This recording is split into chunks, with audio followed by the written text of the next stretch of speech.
Okay. திரு EPS அவர்கள் இன்னொரு முக்கியமான ஒரு வேண்டுகோளாகவும் கூட அதை வைக்கிறாரு. ஊடகங்கள் உண்மை செய்தியை போட வேண்டும் அப்படின்னு சொல்றாரு. ஏன் ஊடகங்கள் உண்மை செய்தி தானே போட்டுக்கிட்டு இருப்பதாக சொல்கிறது? அதுங்க ஒரு சார்பு நிலை எடுப்பாங்க. எப்படின்னா, எனக்கு நல்லாவே ரொம்ப நினைவு இருக்கு.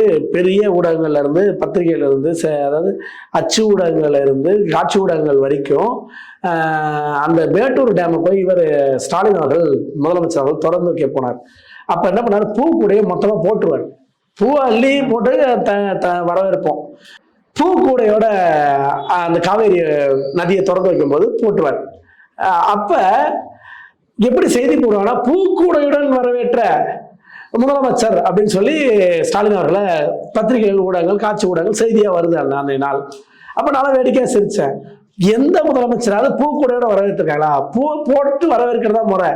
அவர் தவறி போட்டுட்டாரு. அவர் தவறி போட்டத அதையே தலைப்பா வச்சு செய்தியாக்கின ஊடகங்களை பாக்குறோம். அதுதான் இன்னைக்கு எடப்பாடியார் போன்றவர்களுக்கு ஒரு ஆதங்கமா நான் பாக்குறேன். ஏன்னா ஊடகங்கள் ஒரு தப்பு ஸ்டாலின் பண்ணினாலும் அந்த தப்பை மூடி மறைச்சு பேசுகிற இடத்தா இருக்கு.